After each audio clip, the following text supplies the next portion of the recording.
So what keeps you going, that you keep pouring in money, time, resources to host an event to what gain?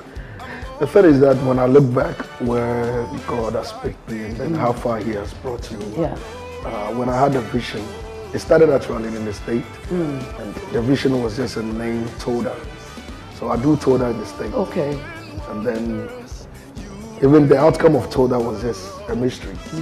Yeah, because one day I think I was at church and my spiritual father was like, I saw you with your wife having a baby girl named TOWDAH. Wow. I'm like, okay, so what do I do with TOWDAH? Then all of a sudden they just keep coming. God was like, oh, so I have to go and look the meaning for TOWDAH. Then I went and checked and I realized it's one of the 7 letter words of praise. Since they have Yada, and all of that, Tahila. So I'm like, okay, TOWDAH. So what do I do? And I realized in the state, people do all white party, all kente party. So I told my spiritual father, I want to do TOWDAH, all white TOWDAH. Wow. And then I'm like, before that, I've been married since 2027. We're looking for the fruit of the womb. No, let me do the calculation. Hey, 2027. 207. No, 2007. 2007. So 2007. 2007. That's what you mean. Right, 2007. Like how many years? So 15 years. This year is the 16th year. So that's how long you've been married? So how long I've been married? For 16 years. Right. And then when did you have a baby?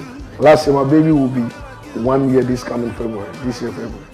For 15 For 15 years. And then before seeing that baby cry, you decided to even do an event. So that's when I started, and then God was like, I've given you the name. What are you doing to the name? Present the name to the word and I'll present the name. Wow. So that's when I started doing TOWDAH. So I have the name, I started doing TOWDAH. And finally TOWDAH. Okay. So before TOWDAH we came, I think 3 years, and the God was like, okay, well, what are you doing back home? You go, you visit, you see what is going on. Yeah. So it's a challenge. So what else can I do? I'll say, then if I'm waiting for TOWDAH, let me do ZAMAR. So you want someone to also follow? To also follow. So keeping the of course, ZAMAR sounds more like a masculine name. So let me bring ZAMAR from that. So that was the best. Oh, I mean, God will honor your step of faith. Why not? If God has 150 years of TOWDAH, then God will definitely do ZAMAR will follow it. ZAMAR won't take long. So that is the challenge. So I'm like, okay, let me start ZAMAR here. And then the first year I came down. Actually, because I've been coming down doing program, I met some young guys that really, they watched me from far. Sky, other many people. So they were like, oh, we love your ministry. We want to play for you. So we just went for a program. And then God was like, what are you doing? What else? Can't you put these people together? So I called one, I'm like, okay, I want to bring the ministry back home too. Can we get people to do it? I'm like, you'll be surprised where people come from. I don't know, but they just see your administration. That's right. They see you down, they meet you, they're like, oh, I want to be around you. I want to do this. So that was the start of ZAMAR. And then we started, and I'm not here like you're saying. Yeah. But the only thing is they will call, they will put pressure. We want to do this, we want to do that. I'm like, okay, you just have to show me evidence of what you're doing. Yeah. And then the first ZAMAR came, and then we was like, okay, what do we do best? So we continue. Because we had a little challenge from the beginning and everything. We were like, we can do it. Second came, we keep expanding. Third has come, and then I know God has done it. This is the powerful testimony you shared with us. I'm thinking, for you as a priest and one of the lead priest leader of your local church in the States, and to go through marriage, 15 years of barrenness, let me put it that way. How did it affect your ministry, your faith in God? The third is that prior to that prophecy. Right. So it was a challenge, from the beginning. Our parents, when you marry, that's what they expect, and especially when you are in a Ghanaian community. That's right. Both of you are Ghanaian African. So, but we never had a challenge from both sides or anything.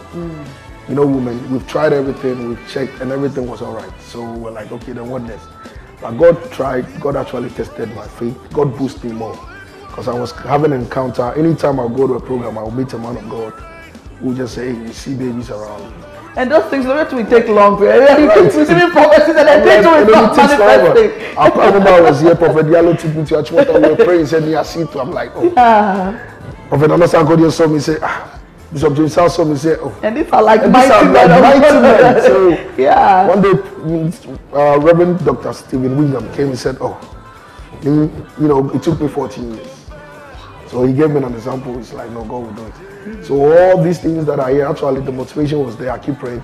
I remember one day I asked God, why is it because my wife's name is Hannah? Maybe I should change her name. Because Hannah is Hannah. Yes, yes. Maybe I should change her name from Hannah. Maybe name her Grace or, you know, Favor. Maybe Leah. You know, but she's a strong woman too. She had to faith. I quite remember there was a time we were just talking. I had to talk. She's like, oh, honey, I know you've tried. Even if you can find someone, go. I'm like, oh. It never affected the marriage in any way? Never. Wow. Never. But she just called me. I think after the 5 years, she says, she's like, honey, it's okay if you find someone, just go. I know you've tried it. Oh gosh, why are you trying to? Has it come to this? I'm like, okay, what? I haven't heard anything, so I'm still praising God. The thing is that the faith keep increasing. I quite remember one day we were at church, we were doing a service. She just went, grabbed somebody's baby, ran to the altar and sat down and said, God, watch it. This is Footprint TV, your ultimate Christian entertainment TV channel. Footprint TV, here to bless.